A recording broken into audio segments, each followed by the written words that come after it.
কি মিস আদিবা? ও, sorry sorry. আপনার তো গত 2 ঘন্টা 20 মিনিট 33 সেকেন্ড আগে ইসলামী শরীয়ত মোতাবেক এবং আইন মেনে নবীন চৌধুরীর একমাত্র ছেলে নীল চৌধুরীর সঙ্গে বিবাহ সম্পন্ন হইয়াছে। তাই আপনাকে তো এখন মিস বলাটা অন্যায়, তাই না মিসেস আদিবা? বলেছিলাম না, আপনি যত যাই করে নিন, বিয়েটা আপনার আমাকে করতে হবে।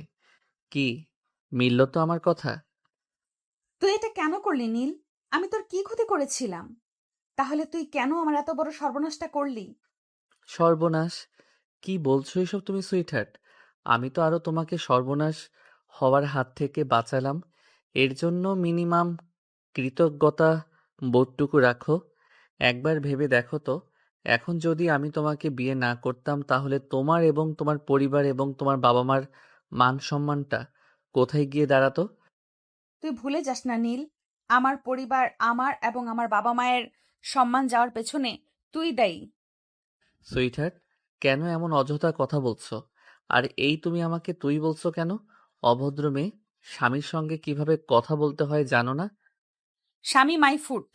তোকে আমি কখনো নিজের স্বামী হিসেবে মেনে নিব না। আর কিসের বিয়ে? কোন বিয়ের কথা বলছিস তুই? তুই যে মেয়ে, আমি বিয়ে মানি না, সেখানে তোকে স্বামী হিসেবে মানা তো ইম্পসিবল। জেগে জেগে স্বপ্ন দেখতে থাকো চান্দু। তোমার এই স্বপ্ন কখনো সত্যি হবে না। আমি আদিবা কখনোই তোকে স্বামী হিসেবে মেনে নেব না। সুইটহার্ট, আমাকে তো তোমার স্বামী হিসেবে মেনে নিতে হবে না। আমি জানি তুমি আমাকে স্বামী হিসেবে কখনো মেনে নিবে না। তো কি হয়েছে? আমি তো তোমাকে নিজের স্ত্রী হিসেবে মেনে নিয়েছি। এতেই আমাদের দুজনের সংসার শুধু চলবে না, দৌড়াবে। এই অসভ্য ছেলে, কি সব ফালতু কথা বলছিস তুই? তুই কি ভুলে গেছিস আমি তোর বন্ধুর বড় বোন? আর বন্ধুর বড় বোন মানে নিজের বোন। তাই সম্মান দিয়ে কথা বল। কিঞ্চিত ভুল বললে তুমি সোনা। তুমি আমার বন্ধুর বড় বোন ঠিক, কিন্তু আমার বড় বউ। জুতা চিনিস হারামজাদা ছেলে? জুতা দিয়ে পিটিয়ে তোকে সোজা করে দিব। তোকে ভালোই ভালোই বলছি, আমার সঙ্গে এসব ফালতু কথা বলা বন্ধ কর। আর এই ছেলে, তুই আমার ঘরে কি করছিস? বের হ বলছি, এক্ষুনি বের হ। তা না হলে ঝাড়ু দিয়ে পিটিয়ে তোকে বের করব। তোদের মতো লাফাঙ্গার অসভ্য ছেলেকে কিভাবে পিটিয়ে সোজা করতে হয়, তাই তাই আদিবা খান খুব ভালো করেই জানে। আমাকে পিটিয়ে নয়, সুইটহার্ট, তোমার আদর দিয়ে সোজা করতে হবে। তুই এই স্বপ্ন দেখতে থাক। আমি কখনোই তোকে আমার স্বামী হওয়ার অধিকার দিব না। তুই নিজে যদি কখনো আমার স্বামী হয়ে অধিকার নিয়ে আমার সামনে আসিস, আমার থেকে খারাপ কিন্তু কেউ হবে না। নিজের ভালো চাস তো সবসময় আমার থেকে দূরে থাকবি। তোর লজ্জা করতেছে না নিজের বন্ধুর বড় বোনকে এইসব অসভ্য কথা বলতে? না গো, আমার একদমই লজ্জা করছে না। আমার লজ্জা করছে না কারণ তুমি এখন শুধু আমার বন্ধুর বড় বোন না, তুমি এখন আমার বিয়ে করা হালাল বউ। তাই তোমার সাথে অসভ্যতামি করলে পাপ হবে না, বরং পূর্ণ হবে। আর তুমি বারবার এটা কেন ভুলে যাচ্ছ? তোমার সাথে যদি অসভ্যতামি না করি তাহলে আমার বংশ বৃদ্ধি হবে কি করে? আমার নেক্সট জেনারেশনের আসতে এমনি অনেক দেরি হয়ে গেছে। এখন যদি তোমার সাথে অসভ্যতামি না করি আর তাদের আসতে যদি আরো দেরি হয়ে যায়, তাহলে তারা তো পরে আমার দিকে আঙুল তুলবে। তারা তো বলবে, বাবা, সব দোষ তোমার। তুমি কেন সময় মতো আমাদেরকে পৃথিবীতে আনতে পারোনি? তোমার জন্য আমাদের স্কুলে ভর্তি হতে দেরি হয়ে গিয়েছে, আমরা পড়াশোনায় পিছিয়ে গিয়েছি। তখন আমি তাদের কি জবাব দিব? একবারও কি তা ভেবে দেখেছো? অসভ্য বর্বর ইতর ছেলে কোথাকার! তুই আমার সামনে থেকে সরে যা নীল, না হলে আমার থেকে খারাপ কিন্তু কেউ হবে না। এমনি তুই আমার অনেক ক্ষতি করেছিস। দয়া করে আমাকে আর বিরক্ত করিস না। দেখ, যা হওয়ার তা হয়ে গেছে। এখন তা ফেরানোর কোনো রাস্তা নেই। তবে ভবিষ্যতে যা হবে তা আমাদের হাতে রয়েছে। এখন আমাদের দুজনকে কোনো একটা সিদ্ধান্ত নিতে হবে। এক্স্যাক্টলি। আমিও তো তোমাকে তখন থেকে এটাই বোঝানোর চেষ্টা করছি যে আমাদের তো বিয়েটা হয়ে গিয়েছে, এখন পিছু ফেরানোর আমাদের কোনো উপায় নেই।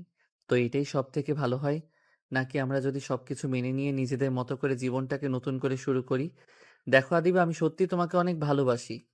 এতদিন ছোট ভাইয়ের বন্ধু, পিচ্চি পিচ্চি বলে অনেক তুমি আমাকে নিজের থেকে আলাদা করে রেখেছ, কিন্তু আর না, আমি আর আমার ভালোবাসা থেকে বঞ্চিত হব না। তোমাকে আমার প্রাপ্য, আমার ভাগের ভালোবাসা আমাকে দিতে হবে। এই ছেলে এই, তুই নিজেকে বলছি সেটা নিজেই শুনছিস? আমি অনেক বেয়াদব দেখেছি, কিন্তু তোর মতো অসভ্য বেয়াদব কোথাও দেখি নাই। তুই তো জানিস আমি মেহেদিকে ভালোবাসি।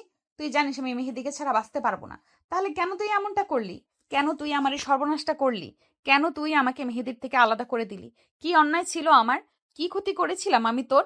আর রইলো বাকি ভালোবাসার কথা। তাহলে কান খুলে শুনে রাখ।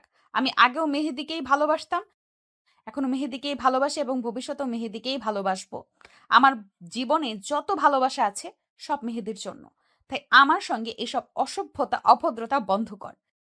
নীল, তোকে তো আমি অনেক স্নেহ করতাম। তোকে আর আবিরকে আমি কখনো আলাদা করে দেখিনি। আমি কি কখনো তোকে এমন কোনো ইঙ্গিত করেছি যার জন্য তোর মনে আমার প্রতি এরকম কোনো চিন্তা ভাবনা ধারণ করতে পারিস? আদিবা, তুমি ভুলে যেও না, এখন কিন্তু আমি আর তোমার ছোট ভাইয়ের বন্ধু নীল নই। তুমি মানো আর না মানো, এখন তুমি আমার স্ত্রী এবং আমি তোমার স্বামী। তাই তুমি আমার সম্পর্কে এসব ধারণা রাখতে পারো না। আর তুমি আমাকে বেয়াদব বলছো? তুমি তো বেয়াদব নারীর মতো স্বামীর সামনে দাঁড়িয়ে পরপুরুষকে ভালোবাসার কথা বলছো।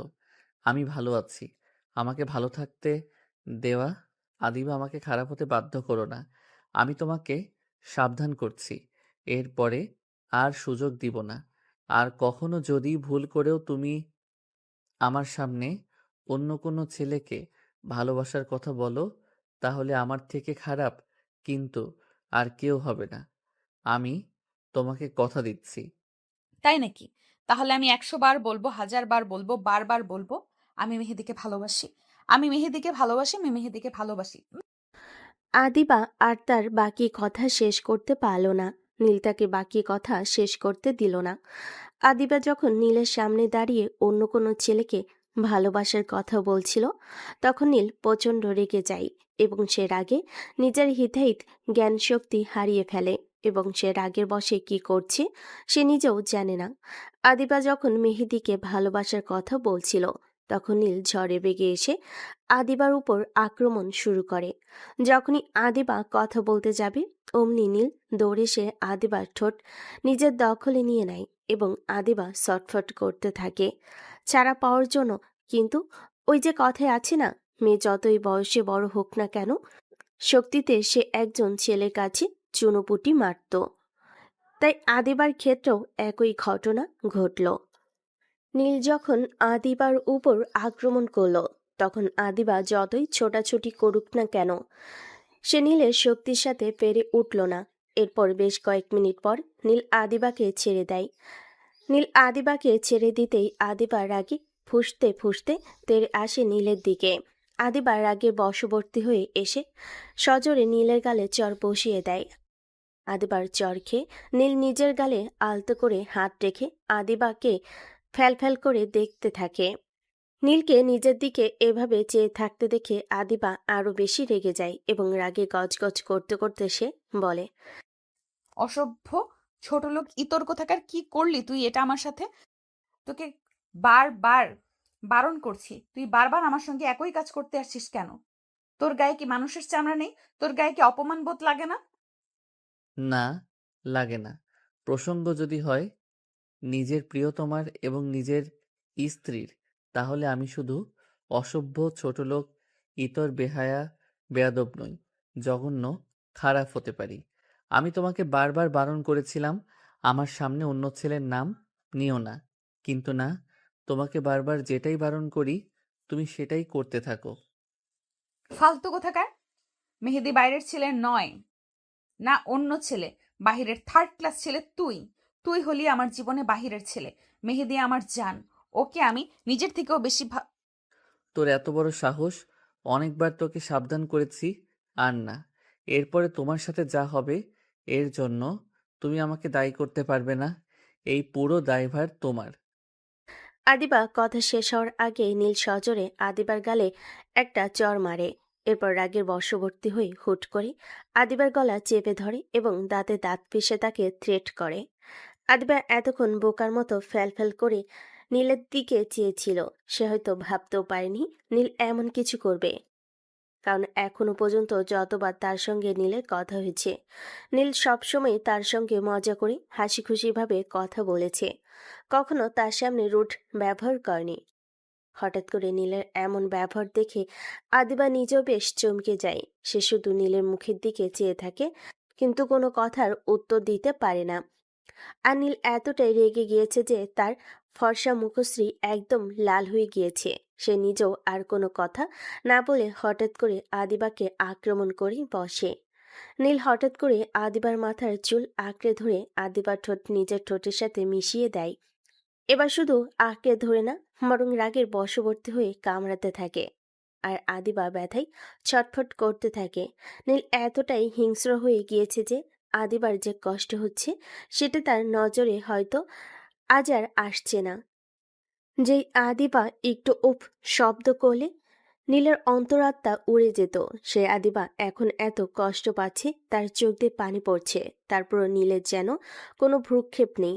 এক পর্যায়ে আদিবার পরনের শাড়ির আঁচল খামছে ধরে এবং আদিবা কিছু বুঝে ওঠার আগে তা টান দিয়ে আদিবার শরীর থেকে খুলে নেয়।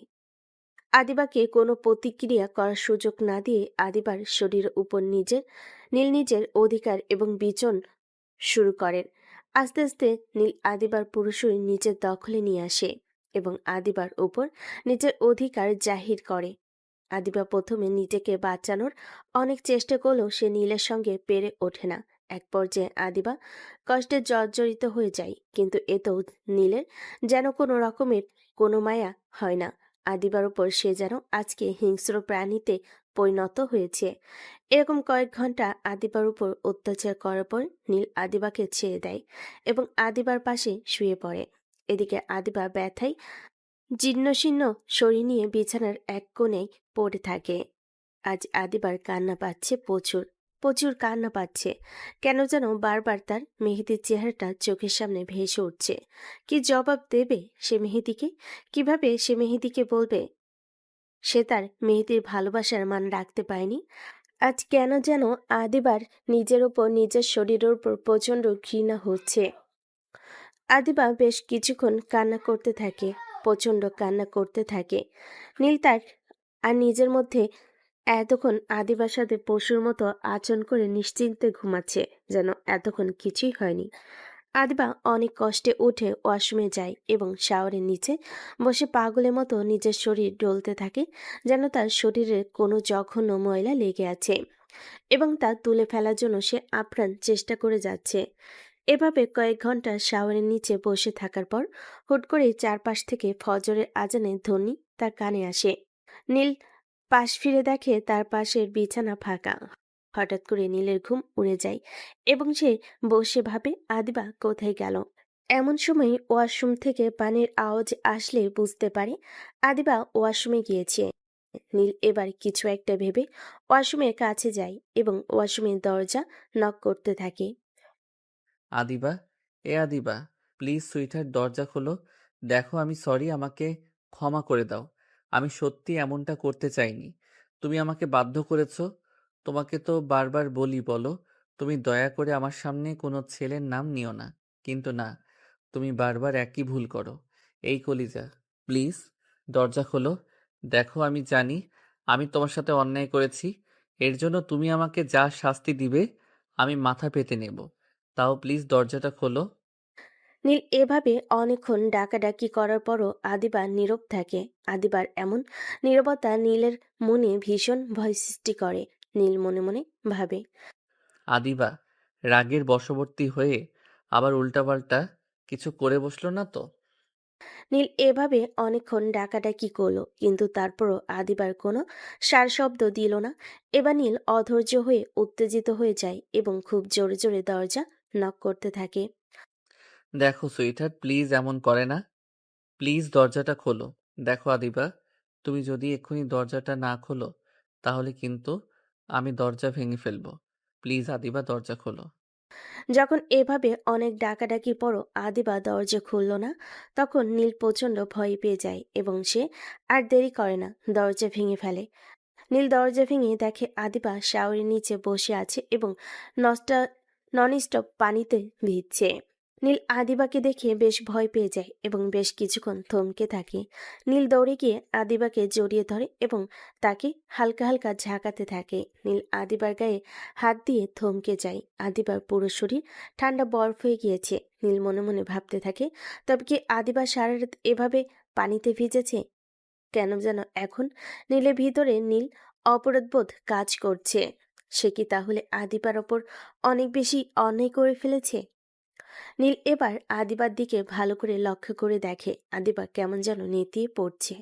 নীল সাথে সাথেই আদিবাকে নিজের সাথে জড়িয়ে নেয়। এরপর সে আদিবাকে ভালোভাবে মুছিয়ে শুকনো কাপড় পরিয়ে বাইরে নিয়ে আসে। কিন্তু এরপর বাধে আরেক বিপত্তি। নীল যখন আদিবাকে নিয়ে বেডের কাছে আসে এবং আদিবাকে বসাতে চায়, তখন দেখে পুরো বেডের চাদর যেন রক্তে মাখামাখি হয়ে আছে। এরপর নীল আরেকবার আদিবার দিকে তো একবার বিছানার চাদর দিকে তাকাচ্ছে।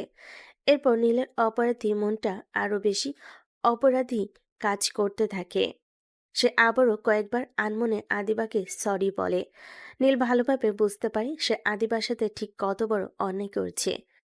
সে কোল থেকে আলতো করে আদিবাকে পাশে নামিয়ে খুব দ্রুত বেডের থেকে চাদরটা তুলে নেয় এবং নতুন করে একটা চাদর কাভার্ড থেকে বের করে এনে বিছানায় সুন্দর করে বিছিয়ে আদিবাকে বিছানায় শুয়ে দেয় এবং পুরনো চাদরটা নিয়ে গিয়ে ওয়াশমে ধুয়ে দেয় এবং নিজেও শাও নিয়ে বাইরে এসে দেখে আদিবা এখনো কেমন যেন তাকিয়ে আছে। আদিবাকে দেখে মনে হচ্ছে সে ভীষণ রকমের শকটের মধ্যে রয়েছে। এরপর নীল বাইরে চলে যায় এবং বেশ কিছুক্ষণ পর রুমে ফিরে আদিবাকে কয়েকটি ওষুধ খাইয়ে দেয়। আদিবা যেন তার সাথে কি হচ্ছে না হচ্ছে তা বুঝতে ভুলে যায়। এভাবে অনেকক্ষণ অনেক চেষ্টা করে নীল আদিবাকে ঘুম পাড়াতে সফল হয়। নীল আদিবাকে ঘুম পাড়িয়ে দিয়ে সেও আদিবার পাশে ঘুমিয়ে পড়ে। সকাল 10টার সময় দরজার কড়া নাড়ার শব্দে নীলের ঘুম ভেঙে যায় এবং সে পাশে তাকিয়ে দেখে আদিবা এখনো ছোট্ট বাচ্চাদের মতো গুটিসুটি মেরে ঘুমিয়ে আছে এবং আদিবার চোখের পাশ দিয়ে পানির রেখা দেখে বোঝা যাচ্ছে আদিবা কান্না করছে। নীল আস্তে করে আদিবার পাশ থেকে উঠে গিয়ে দরজা খুলে দেয় এবং দাঁড়িয়ে দেখে আদিবার ছোট ভাই আদি দাঁড়িয়ে আছে। কিরে শালা বাবু, তুই এখানে? মানে? এত মানে করছিস কেন? যা বলার ঝেড়ে কাস। আচ্ছা বাদ দে, আয় ভেতরে আয়। না, যাব না। আচ্ছা, আপু কি ঘুম থেকে উঠেছে? নীল এবার ভালো করে আদির দিকে লক্ষ্য করে দেখে আদি কেমন যেন হেজিটেট ফিল করছে নীলের সঙ্গে কথা বলতে। নীল যখন আদিবাকে ঘরের মধ্যে নিয়ে আসার কথা বলে তখন কেমন যেন অদ্ভুত ব্যবহার করে। নীল এটা লক্ষ্য করে। একবার আদি তো আরেকবার ঘুরে আদিবার দিকে লক্ষ্য করে আদিবা এখনো ঘুমাচ্ছে। তা দেখে নীল আস্তে করে ঘরের বাইরে গিয়ে দরজাটা ভিড়িয়ে আদির ঘাড়ে নিজের হাত রেখে আদিকে সামনের দিকে এগিয়ে নিয়ে যেতে যেতে বলে, ওই শালা, এমন ব্যবহার করছিস কেন? দেখে মনে হচ্ছে তোর বোন নয়, তুই নতুন বউ। না, বিষয়টা তা নয়। বিষয়টা হচ্ছে এখন তোকে কি বলে ডাকবো? কেন আগে যা বলে ডাকতি? আগে যা বলার বলেছি। এখন আগের আর এখনকার মধ্যে অনেক পার্থক্য রয়েছে। আগে তুই আমার শুধুমাত্র বন্ধু ছিলি, কিন্তু এখন তুই আমার বড় আপুর হাজবেন্ড। হ্যাঁ, তা অবশ্য ঠিক বলেছিস। তোর ডাকে পরিবর্তন হলেও আমার ডাকের কোনো পরিবর্তন হয়নি। আমি আগেও তোকে শালা বলেছি, এখনো তোকে শালাই বলছি। নিয়তির খেলা, নিয়তির খেলা। বুঝলি নীল, এখন তো তুই আমার মুরব্বী। ওই শালা, একদম ফালতু কথা বলবি না। আমি তোর মুরব্বি মানে? আরে তুই তো এখন আমার বড় বোনের হাজবেন্ড, মানে আমার দুলাভাই। আর দুলাভাই মানে তো গার্ডিয়ান, আর গার্ডিয়ান মানে তো ময় মুরব্বী, তাই নয় কি? শালা বজ্জাত আদি, আর একবার যদি উল্টাপাল্টা কথা বলেছিস তো কানের উপর মেরে কান লাল করে দেব। সম্পর্ক যাই হোক না কেন, তুই আগেও যেমন আমার প্রাণপ্রিয় বন্ধু ছিলি, এখনও তুই আমার প্রাণপ্রিয় বন্ধু আছিস এবং ভবিষ্যতেও তুই আমার প্রাণপ্রিয় বন্ধুই থাকবি। আচ্ছা আচ্ছা, হয়েছে, অনেক হয়েছে। এবার আপুকে নিয়ে নিচে আয়। আম্মু আব্বু আর আঙ্কেল আন্টি তোদের জন্য নিচে অপেক্ষা করছে। ব্রেকফাস্ট করে তো আবার তোদেরকে তোদের বাড়িতে বেরোতে হবে। ওই শালা, ভাগিয়ে দিচ্ছিস নাকি? তো বোন বিয়ে দিয়েছি কি ঘরে বসিয়ে বসিয়ে খাওয়ানোর জন্য নাকি? ওরে শালা, তোর বোন এত খাদক নাকি? তাই বোনকে আমার ঘাড়ে ঝুলিয়ে দিলি। ঝুলিয়ে দিয়েছি নাকি? তুই ছিনিয়ে নিয়েছিস। শোন নীল, ঘটনা যাই হোক, সত্যি তুইও জানিস আমিও জানি কিভাবে, কোন পরিস্থিতিতে এবং কেন তোর আর আপুর বিয়ে হয়েছে। শোন, আমি জানি তুই আমার আপুকে অনেক ভালোবাসিস এবং তুই আমার আপুকে অনেক ভালো রাখবি, এতে কোনো সন্দেহ নেই। তবে যদি কখনো কোনো কারণে কোনো পরিস্থিতিতে দেখি তুই আমার আপুকে বিন্দু পরিমাণ কষ্ট দিয়েছিস, তাহলে ওই দিন তোর বাড়িতে আমার আপু শেষ দিন হবে। কথাটা মাথায় রাখিস। আর হ্যাঁ, এটা কিন্তু আমার থ্রেট নয়, সতর্ক বার্তা। আমি তোদের সকলের মান রাখার চেষ্টা করব। এর জন্য যদি আমার নিজের জীবনও দিয়ে দেওয়া লাগে আমি তাও উৎসর্গ করব। ধন্যবাদ আদি, তোকে অসংখ্য ধন্যবাদ। তুই যে আমাকে বুঝেছিস এবং আমার ভালোবাসাটাকে বুঝে তাকে সম্মান জানিয়ে তুই আমাকে সাহায্য করেছিস তোর বোনকে নিজের করে পেতে। এর জন্য তোকে অসংখ্য ধন্যবাদ। আমি সারা জীবন তোর কাছে ঋণী থাকবো, এই জন্য যে তুই আমাকে বেঁচে থাকার সম্বল তুলে দিয়েছিস। আপুকে নিয়ে নিচে আয়। আদি নীলকে আর কিছু বলার সুযোগ না দিয়ে আদিবাকে নিচে নিয়ে আসার কথা বলে এবং চলে যায়। নীল কিছুক্ষণ আদির যাওয়ার দিকে তাকিয়ে থেকে সেও আদিবার কাছে ফিরে যায়। নীল ঘরে ফিরে এসে দেখে আদিবা এখনো ঘুমিয়ে আছে। তাই নীল আস্তে আস্তে আদিবার কাছে গিয়ে আদিবার মাথার কাছে বসে। আদিবার মাথাটা নিজের কোলের উপর নিয়ে হালকা করে বিলি কেটে দিতে থাকে। হঠাৎ কারোর এমন কোমল মায়াবী স্পর্শে আদিবার ঘুম হালকা হয়ে যায়। এরপর সে আস্তে আস্তে চোখ খুলতেই তার চোখের সামনে ঝাপসা দেখে। পরিস্থিতি বুঝতে আদিবার বেশ কয়েক মিনিট সময় লাগে। এরপর যখন তার মস্তিষ্ক সক্রিয় হয় এবং সে অনুধাবন করে গতকাল থেকে এখন পর্যন্ত তার সাথে ঠিক কি হয়েছে এবং সাথে সাথে উঠে বসে এবং নীল কিছু বুঝে ওঠার আগে তাকে সজোরে ধাক্কা মেরে নিচে ফেলে দেয়। আদিবার এমন হঠাৎ আক্রমণে নীল ভ্যাবাচাকা খেয়ে যায়। নীল প্রথম কিছু বুঝে উঠতে না পারলেও হঠাৎ মেঝেতে পড়ে তার কোমর এবং পায়ে বেশ খানিকটা আঘাত পায়। অসভ্য ছোট লোক জানোয়ার কোথাকার! তোকে তো আমি এতদিন শুধু বাচ্চা ভেবে ইগনোর করে গেছি, কিন্তু তোর মনে মনে যে এতটা শয়তানি, তুই যে এত বড় জানোয়ার, যদি আগে জানতাম তাহলে কখনোই তোকে আমি আমার আশেপাশে ঘেঁষতেও দিতাম না। তুই কি করে পারলি আমার এত বড় সর্বনাশ করতে পারলি? মেহেদি তো এখন কখনোই আমাকে মেনে নিবে না, আর ও মেনে নিল আমি বা কি করে তার সামনে গিয়ে দাঁড়াবো? কিভাবে বলবো আমি তার ভালোবাসার মর্যাদা দিতে পারিনি? আমি পারিনি নিজেকে রক্ষা করতে তোর মতো পশুর হাত থেকে। আমি কি করে তাকে বলবো আমি আমার সর্বস্ব হারিয়েছি? না, আমি পারবো না, কখনোই পারবো না মেহেদিকে ঠকাতে। আর ওকে ছাড়া বেঁচে থাকাও আমার পক্ষে সম্ভব না। তুই কেন করলি আমার সঙ্গে এটা? আমি যে আর বেঁচে থাকতে পারবো না, যে মুখ আমি মেহেদিকে দেখাতে পারবো না, সেই জীবন রেখে আমার কোনো লাভ নেই। দেখো আদিবা, আমি জানি আমি ভুল করেছি। ভুল? তাই ভুল করেছিস, তুই অন্যায় করেছিস, জঘন্য অন্যায়। তোকে তো আমি কখনোই ক্ষমা করব না, এই জীবনে তো পারবোই না। দেখো তুমি শান্ত হও।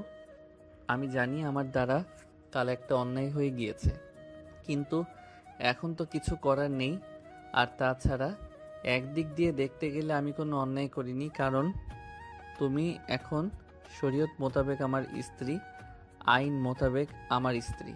তাই তোমার উপর আমার সম্পূর্ণ অধিকার আছে। আমি কোনো অন্যায় করিনি, বরং অন্যায় করেছো তুমি, এবং বারবার করছো।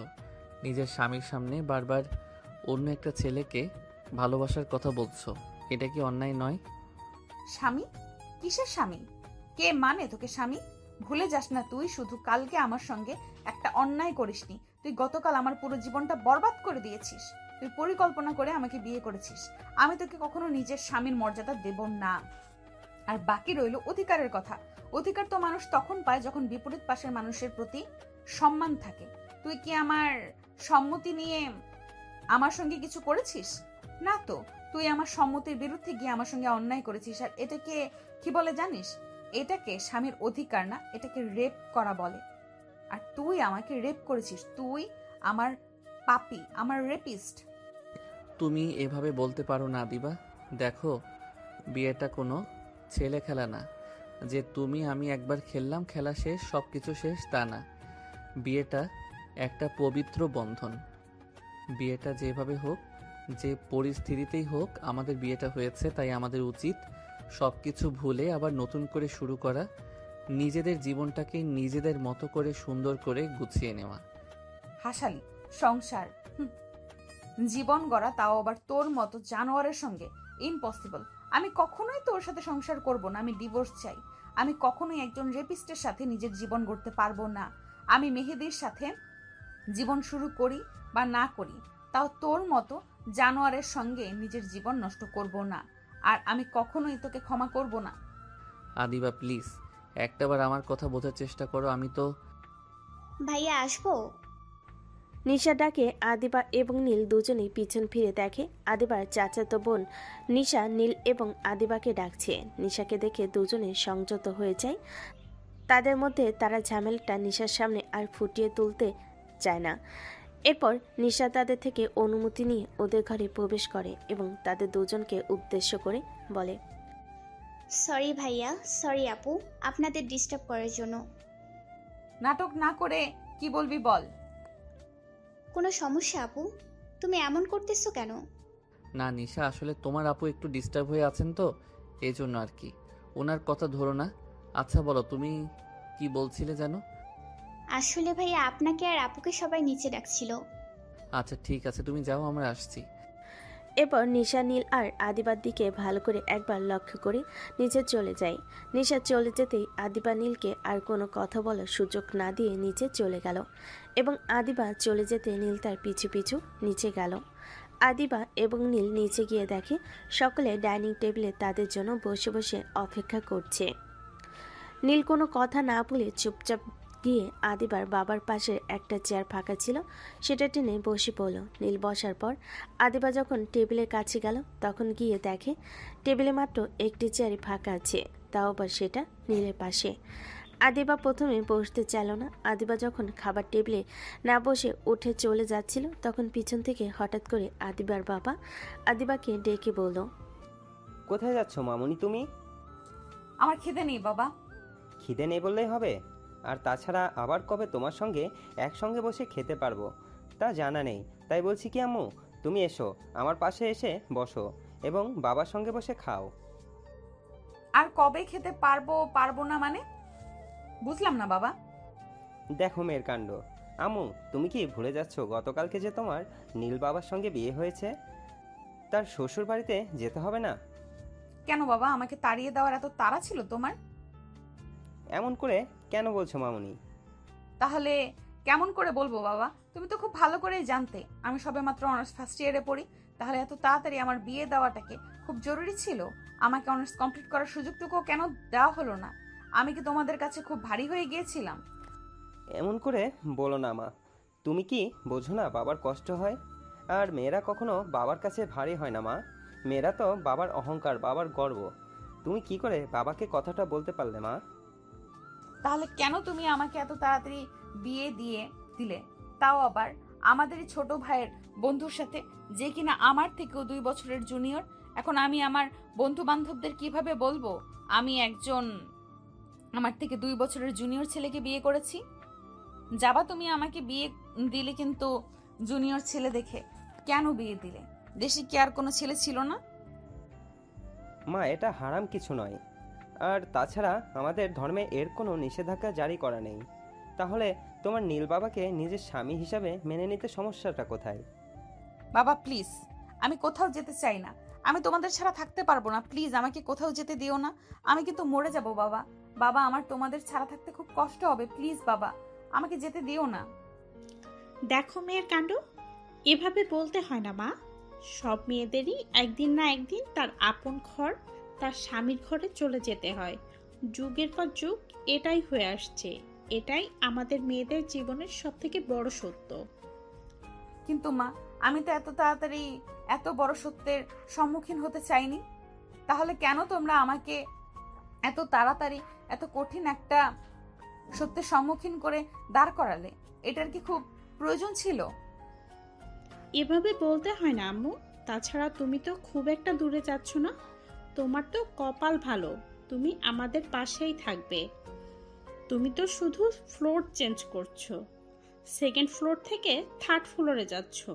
কিন্তু অন্য মেয়েদের কথা চিন্তা করে দেখো তো, তারা তাদের বাবা মা, পরিবার, ভাই বোন, আত্মীয় স্বজন, বন্ধু বান্ধব সকলকে ছেড়ে মাইলের পর মাইল দূরে গিয়ে কিভাবে থাকে। মা আমার মন খারাপ করে না। তোমাদের কি আমাকে ছাড়া থাকতে একটু কষ্ট হবে না আব্বু আম্মু? আদিবার আব্বু আম্মু আদিবার কথা শুনে দুজনের চোখ ছলছল। আদিবার দিকে তাকায় এবং আদিবার আড়ালে নিজেদের চোখের পানি খুব যত্ন সহকারে মুছে। আদিবা সামনে মুচকি হেসে তাকে বলে, আমাদের কষ্ট কেন হবে আম্মু? আমাদের মাটা তো আমাদের থেকে বেশি দূরে যাচ্ছে না। আমাদের আম্মুটা তো আমাদের আশেপাশে থাকবে। আমার মার যখন আমাদের দেখতে পছন্দ হবে তখন সে চলে আসতে পারবে, এবং আমাদের যখন আমার আম্মুটাকে খুব দেখতে ইচ্ছে করবে তখন আমরা চলে যাব আমার আম্মুর কাছে। কি আম্মু তুমি আমাকে তোমাদের বাড়িতে যেতে দিবে না? আর ভাই সাব, আপনাদের কোনো অসুবিধা আছে যদি আমার আম্মুটা আমাদের কাছে আসে বা আমরা আমাদের আম্মুর কাছে যাই? আদিবার বাবা যখন আদিবার শ্বশুর শাশুড়ি মানে নীলের বাবা মাকে উদ্দেশ্য করে এই কথাটি বলে, তখন আদিবার বাবা মার কথা শুনে নীলের বাবা মা হাসি মুখে তাদের দিকে এগিয়ে আসে এবং আদিবাকে আলতো করে নিজের সাথে জড়িয়ে নিয়ে হাসি মুখে বলেন, কি বলছেন কি ভাই সাহেব? আদিবাকে তো আমরা নিজের মেয়ে ছাড়া অন্য নজরে দেখিনি। ছোট থেকে নিজেদের সামনে বেড়ে উঠতে দেখেছি মেয়েটাকে। আমাদেরও খুব শখ ছিল আমাদের আদিবার মতন একজন হাসি খুশি, প্রাণোচ্ছল, সুন্দর, মিষ্টি একটা মেয়ে থাকবে। কিন্তু আল্লাহর ইচ্ছা ছিল অন্য কিছু।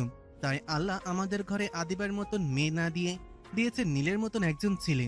কিন্তু তারপরও মনের মাঝে একটা সুপ্ত বাসনা ছিল একটা মেয়ের। তাই যখনই আদিবার হাসি মুখ দেখতাম তখনই মনে হতো আমার যদি এমন একটা মিষ্টি মেয়ে থাকতো। আবার কয়েকবার মনে মনে এটাও ভেবেছি, আদিবার মতন করে কেন আদিবাকে যদি আমাদের বাড়িতে নেওয়া যেত। কিন্তু কিভাবে নিব? আদিবাকে যে পুত্রবধূ করার বাসনা মনে আসেনি তা কিন্তু নয়, এসেছে। কিন্তু সমাজ, পরিবেশ, পরিস্থিতির ভয়ে বা আপনারা যদি আপনাদের মেয়ের থেকে বয়সে ছোট ছেলের সঙ্গে নিজের মেয়ের বিয়ে দিতে না চান, এতে যদি আমাদের সম্পর্ক নষ্ট হয় বা আদি ভাই যদি আর কখনো আমাদের বাড়িতে না আসে, আমাদের সাথে দুষ্টুমি না করে, তাহলে আমাদের চলবে কিভাবে? এই ভয়ও অনেকবার মনের মধ্যে আশা বাসনাটাকে দাবিয়ে রেখেছি, কখনো মাথা চাড়া দিয়ে উঠতে দেইনি। কিন্তু ভাগ্যের কি খেলা দেখুন, যেটা চেয়েছি আল্লাহ আমার মনের বাসনা পূরণ করেছে। মামনি তাকে আমার মা বানিয়ে দিয়েছে। তাই আমার মা যখন যা চাইবে তাই করতে পারবে। সে যদি চায় এখানে থাকতে পারবে এবং তার যখন ইচ্ছা সে তার বাবা মায়ের কাছে এসে সময় কাটাতে পারবে। এতে আমাদের কোনো আপত্তি নেই। কি তাই তো নিজের মা? একদমই তাই। আসলে প্রথমে আমার মাথায় এটা আসলেও ও যখন নীলের সঙ্গে আদিবার বিয়ের কথা হয় তখন আর মনের মাঝে না প্রসঙ্গটা আসেনি। কেন জানি না বলতে ইচ্ছা করেনি। কেই বা এই মিষ্টি মেয়েটাকে হাতছাড়া করতে চাইবে। তাই আমি যখন ওই সুযোগ পেলাম তখন সুযোগটা লুফে নিলাম। আমরা তো আমাদের মেয়েটাকে সাদরে নিজের করে গ্রহণ করে নিলাম, কিন্তু আমাদের মেয়েকে আমাদেরকে নিজের করে নিতে পেরেছে? এটা তো জানার প্রশ্ন, তাই না? প্রশ্নটি করে নীলের মা আদিবার দিকে এগিয়ে আসে এবং আদিবার এক হাত নিজের মুঠোয় নিয়ে এবং মাথায় আলতো হাতে বলে। আদিবাকে নরম কণ্ঠে জিজ্ঞেস করে, আমো, আমাদেরকে নিজের করে গ্রহণ করেও ও নেওয়া যায় না? আমরা তো ছোটবেলা থেকে তোকে কখনো অন্য চোখে দেখিনি, নিজের মেয়েই মনে করেছি। তুই কি আমাদের নিজের বাবা মা মনে করতে পারিস না? তুই কি পারিস না নীলের মতো করে আরেকটা সন্তান হয়ে উঠতে? আমাদের এই চাওয়াটাকে কি খুব অন্যায় হয়ে যাবে? আদিবা নীলের বাবা মায়ের কথা শুনে কি বলবে ঠিক বুঝে উঠতে পারে না। সে ভিতর থেকে ভীষণ দুর্বল হয়ে পড়ে। সে মনে মনে ভাবে, এই মানুষগুলো ছোটবেলা থেকে আমাকে কত আদর স্নেহ করেছে, আমার বাবা মায়ের মতোই আমাকে ভালোবেসেছে। এনারা আমাকে কত ভালোবাসে, আমি কিভাবে একজনের শাস্তি আরেকজনকে দিব? আমি কিভাবে এনাদের বলবো যে আমি এনাদেরকে নিজের করে নিতে পারবো না? আমি পারবো না এনাদের সঙ্গে থাকতে। এনাদের সাথে তো আমার কোনো সমস্যা নেই, এনারা তো আমার কোনো ক্ষতি করেনি, বরং দিয়েছে বুক ভরা ভালোবাসা। তাহলে কিভাবে আমি তাদের আশাহত করি? হে আল্লাহ, তুমি আমাকে পথ দেখাও, আমি কি করব? কি রে, কি হলো? কথা বলছিস না কেন যে? কেন, কি সমস্যা? তবে কি তুই আমাদের গ্রহণ করতে পারবি না আমাদেরকে নিজেদের করে নিতে? আদিবা নীলের মায়ের কথা শুনে চলো চোখে নীলের মায়ের দিকে তাকাই এবং এক পলক নীলের দিকে তাকাই। তারপর নীলের মাকে জড়িয়ে ধরে কান্না করতে করতে বলে, আমি কেমন করে মায়ের আবদার ফেলে দিয়ে আমাকে বলবে? আমিও তো তোমাদের অনেক ভালোবাসি আঙ্কেল আন্টি, কিন্তু আমার পড়াশোনা। এটা নিয়ে তোমার কোনো চিন্তা করতে হবে না মামুনি, তোমার পড়াশোনা যেমন চলছিল ঠিক তেমনিই চলবে, এতে আমাদের কোনো অসুবিধা নেই। বরং আমরা নিজেরাও চাই তুমি নিজের পড়াশোনা চালিয়ে যাও। আর তাছাড়া তুমি আর নীল তো একই কলেজে যাওয়া আসা করো, তাহলে তোমরা দুজন একসঙ্গে যাতায়াত করতে পারবে, এতে তো আমাদের কোনো অসুবিধা নেই মা। অনেক চেষ্টা করার পরও আদিবা তার পরিবারকে বা নীলের পরিবারকে আদিবা নিজের পরিবারে থাকার জন্য রাজি করাতে পারেনি। সে বারবার এটাও বলেছিল যে তার পড়াশোনা শেষ হলে তারপর সে নীলদের বাড়িতে যাবে, কিন্তু কেউ কোনোভাবে রাজি হয়নি। এজন্য আদিবাকে বাধ্য হয়ে নীলদের বাড়িতে যেতে হয়েছে। আদিবারা নীলদের বাড়িতে আসার পরে একে একে নীলদের আত্মীয় স্বজনেরা আসতে শুরু করে নীলের বউকে দেখার জন্য। অনেকে এসে অনেক রকমের কথা বলে। কেউ বলে মেয়ের বয়স তো ছেলে বয়সের থেকে অনেক বড়, এই সংসার কি টিকবে? কেউ বলে বিয়েটা কি তাহলে নিজেরাই করেছে? কেউ বলছে এই বুড়ি বেটি কি ছেলেটাকে ফাঁসাইয়া বিয়ে করছে? বিভিন্ন জনের বিভিন্ন কথাবার্তায় নীলের বাবা এবং মা যোগ্য জবাবের মাধ্যমে সকলের মুখ বন্ধ করে দিয়েছে।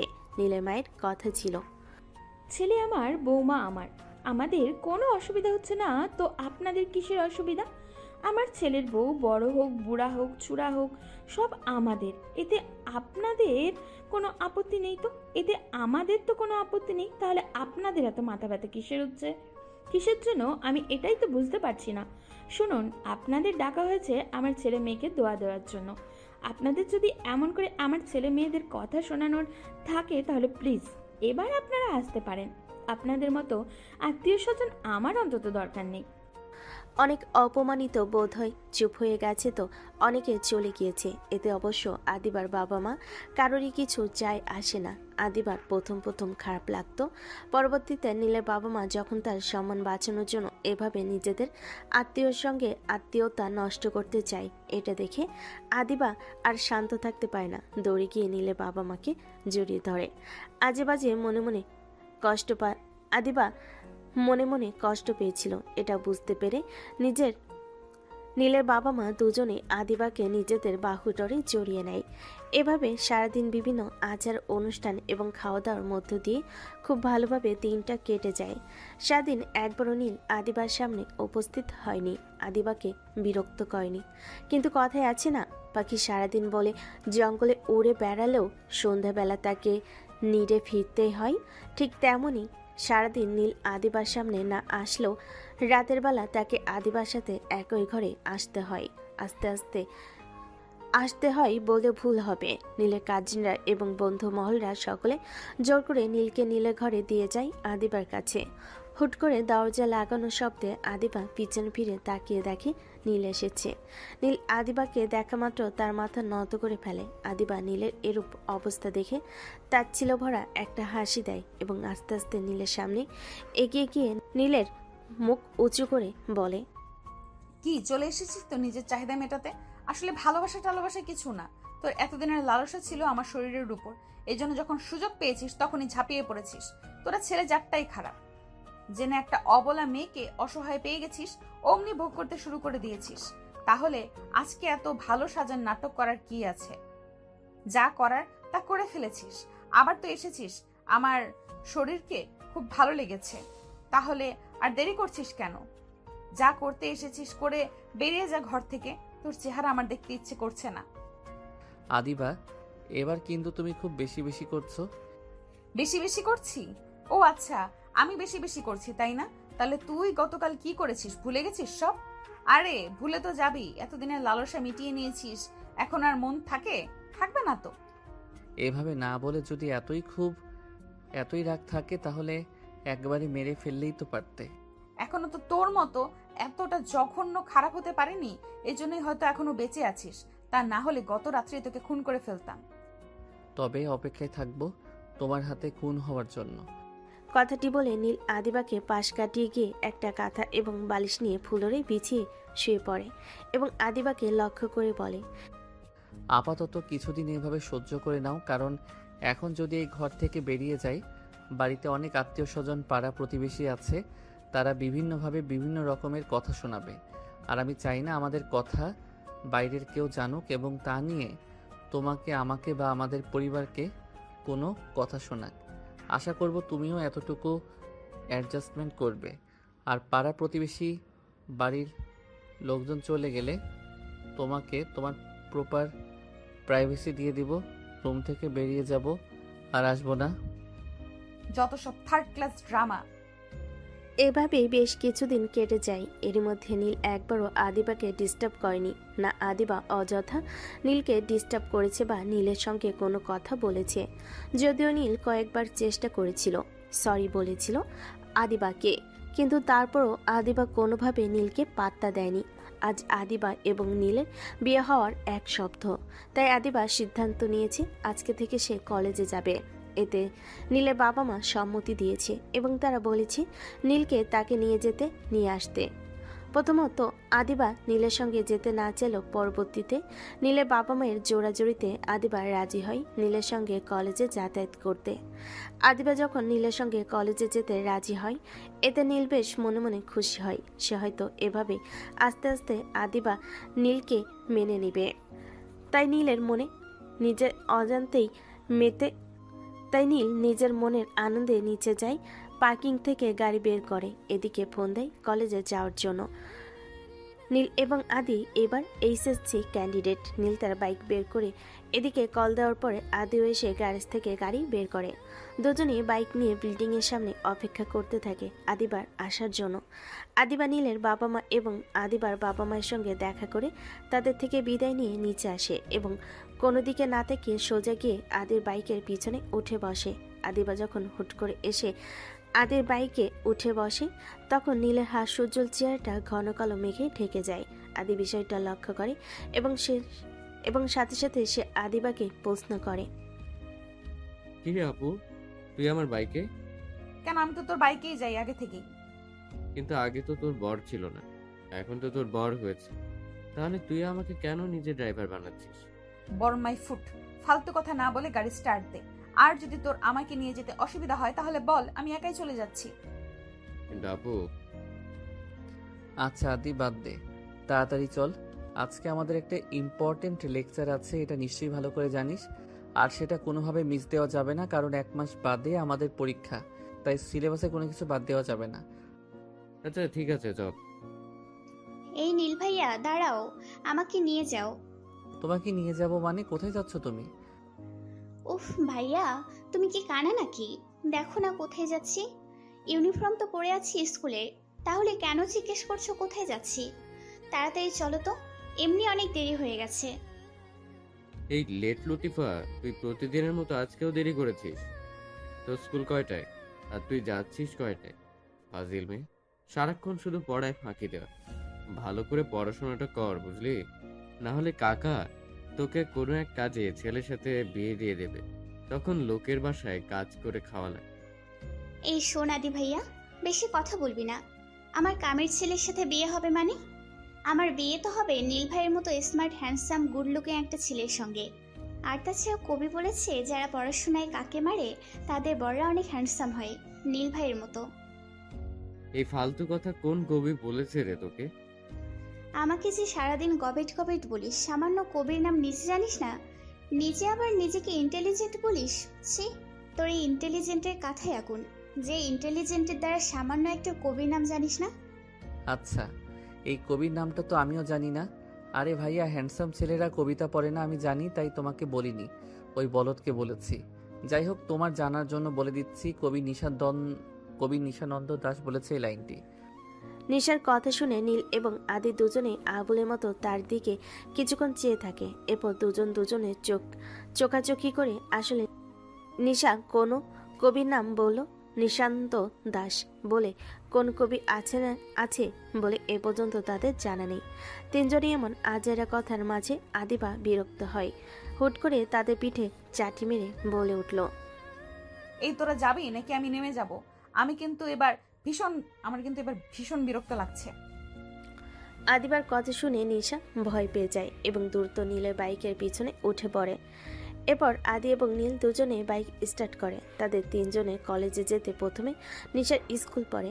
নিশার 10ম শ্রেণীর বিজ্ঞান বিভাগের ছাত্রী। তাকে দেখতে লাগে অলস, কিন্তু তারপরও দুর্দান্ত মেধাবী একজন ছাত্রী। তারা নিশার স্কুলের সামনে আসলেই নীল গাড়ি ব্রেক করে এবং নিশা গাড়ি থেকে নেমে আদির দিকে মুখ ভেঙচি দিয়ে নীলের দুগাল টেনে আদরে গলায় বলে, ধন্যবাদ ভাইয়া, এত দুর্দান্ত একটা লিফট দেওয়ার জন্য। রোজ আমাকে এভাবে লিফট দিয়ে দিও। জো হুকুম ম্যাডাম। যত সব আলগা পিরিত। আদি এবং নীল কলেজ গেটে গিয়ে বাইক ব্রেক করতে আদিবা দ্রুত গতিতে বাইক থেকে নেমে কলেজের ভিতরে প্রবেশ করে। আদিবাকে কলেজে প্রবেশ করতেই তার বান্ধবী বন্ধু তাকে ঘিরে ধরে। এরপর তারা একের পর এক আদিবাকে প্রশ্ন করতে থাকে। কি রে দোস্ত, এতদিন কলেজে আসিসনি যে? আমরা তো ভাবলাম আবার বিয়ে টিয়ে করে ফেলি নাকি, আমাদের দাওয়াত না দিয়ে। একদম মনের কথা বলছিস। আমি তো ভাবলাম বিয়ে শাদি করে জামাই নিয়ে কলেজে আসবে ম্যাডাম। তোদের এসব ফালতু কথা বলা শেষ হয়েছে? কেন যে তোরা কলেজে আসিস এসব ফালতু কথা বলতে, তাই না? যত সব। আরে মামা, বিরক্ত হচ্ছিস কেন? আমরা তো জাস্ট মজা করছিলাম। হ্যাঁ হ্যাঁ, অনেক হয়েছে, অনেক মজা নিয়েছিস আমাকে নিয়ে। আমি তো তোদের মজা নেওয়ার জোকার, তাই না? চল কলেজে যাই, এমনি অনেকদিন ক্লাস করি নাই, সামনে আবার মিড টার্ম পরীক্ষা, কি করব না করব কিছুই বুঝতে পারতেছি না, তাই জন্যই চলে এলাম ক্লাস করতে। এই দেখো, আমাদের বিদ্যাসাগর চলে এসেছে। এতদিন তো কলেজে আসেই নাই। আসে না, যদিও বা আসলো, তিনি সাহেবের আবার ক্লাস করা লাগবে। চল ভাগ, ক্লাস করা লাগবে না, চল যাই, গিয়ে আড্ডা দিই, ক্যান্টিনের দিকে যাই, চল। আদিবা না যেতে চাইলেও আদিবাকে তার বন্ধু বান্ধবরা সকলে জোর করে আদিবাকে নিয়ে ক্যান্টিনের দিকে চলে যায়। নীল এবং আদি গ্যারেজে বাইক পার্ক করে এসে দেখে আদিবা তার বন্ধু বান্ধবদের সাথে ক্লাসে আগে ক্যান্টিনের দিকে যাচ্ছে। আদিবাকে ক্যান্টিনের দিকে যেতে দেখে নীল ভুরু কুঁচকে যায়। সে আদিকে উদ্দেশ্য করে বলে, এই তোর বোনের নাকি অনেক ইম্পর্টেন্ট ক্লাস আছে সামনে, পরীক্ষা। এই ক্লাস কোনোভাবে মিস দেওয়া যাবে না, তাই তাকে কলেজে আসতেই হবে। তাহলে তোর বোন এখন ক্লাস না করে ক্যান্টিনের দিকে যাচ্ছে কেন? তা আমি কি করে জানবো আজব? তুই জানবি না মানে? তোর না বড় বোন খোঁজ নিবি না?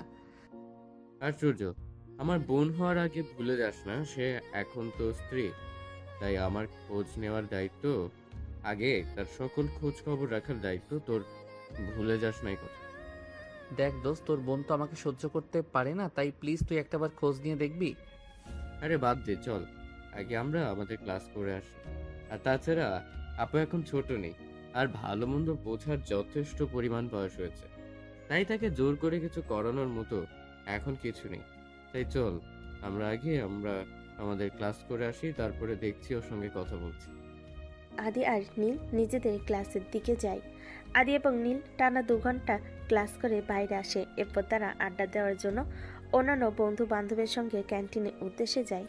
সেখানে গিয়ে নীলের পা যেন থমকে যায়। একে দেখছে সে, এটা তো আদিবা। আদিবা মেহেদির হাতে হাত রেখে বসে আছে এবং বেশ হেসে হেসে কথা বলছে তারা। হঠাৎ করে নীলের কি যেন হলো, সে আর সেখানে দাঁড়িয়ে না থেকে দ্রুত আদিবা এবং মেহেদির দিকে এগিয়ে গেল এবং আদিবা এবং মেহেদির হাত ধরে টান দিয়ে মেহেদির থেকে আদিবাকে ছাড়িয়ে দেয়। হঠাৎ আকস্মিক ঘটনায় মেহেদি এবং আদিবা দুজনেই ভড়কে যায়। আদিবা যখন লক্ষ্য করে দেখে এ আর কেউ নয়, সে আর এক মুহূর্ত দেরি না করে ঠাস করে নীলের গালে চর বসিয়ে দেয়। চরের শব্দে ক্যান্টিনের চারপাশে সকলে তাদের দিকে আঙ্গুল লক্ষ্য করে এবং এরপরে আদিবা আঙ্গুল ইশারা করে চিৎকার করে বলে, ছোট লোক জানোয়ার কোথাকার, দিন দুপুরে পাবলিক প্লেসে ইফটিজিং করছিস, মেয়েদের গায়ে হাত দিচ্ছিস, তোর এত বড় সাহস? বেবি, কে এটা? চিনো তুমি একে? অসম্ভব বাবু, আমি কি করে এসব রাস্তার পাতি পোলাপেনকে চিনবো? আদিবার কথা শোনা মাত্রই মেহেদি আর এক মুহূর্ত দেরি না করে দ্রুত গতিতে নীলের শার্টের কলার চেপে ধরে এবং তাকে আঘাত করতে নিবে। এমন সময় হঠাৎ করে আদি এসে মেহেদির হাত ধরে ফেলে এবং আদি রেগে গিয়ে আদিবা এবং মেহেদিকে কিছু বলতে যাবে। এমন সময় নীল আদিকে আটকে দিয়ে এবং কান্না জড়িত গলায় বলে, ছেড়ে দে আদি, আমাদের মতো রাস্তার ছাত্রী পোলাপাইনের সঙ্গে এটা যায়, এটা কোনো বিষয় না। সরি, দুঃখিত, ক্ষমা করে দিবেন। আসলে আমরা রাস্তার ছেলে পেলে তো, তাই পরিবেশ পরিস্থিতি বুঝে কি ব্যবহার করতে হয় জানি না, তাই আপনার সঙ্গে খারাপ ব্যবহার করে ফেলেছি। যদি পারেন তো আমাদেরকে ক্ষমা করে দিবেন, আর কখনো আপনার সামনে আসবো না বা আপনাকে বিরক্ত করব না। আদি সেখানে আর এক মুহূর্ত না দাঁড়িয়ে নীলকে নিয়ে সেখান থেকে চলে আসে এবং আসার সময় আদিবাকে উদ্দেশ্য করে এটা বলে আসতে বলে যে, আজকে তুই যেটা করলি আপু একদম ঠিক করলি না। দেখিস, এর জন্য তুই একদিন খুব পস্তাবি। হয়তো সেদিনটা অনেক বেশি দেরি হয়ে যাবে, কিন্তু তোর কিচ্ছু করার থাকবে না।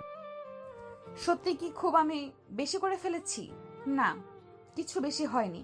ও আমার সঙ্গে যেটা করেছিল তার কাছে এটা কিছুই না। আদিবা সারাদিন বন্ধুদের সাথে আড্ডা দিয়ে বাড়ি ফেরার পথে আদিকে কয়েকবার খুঁজেছে ফোন দিয়ে, কিন্তু আদির ফোন বন্ধ পেয়েছে। আদিবা ভেবেছে হয়তো আদি তার উপরে রাগ করেছে, তাই সে আর দেরি না করে রিক্সা করে বাড়ি ফিরে আসে।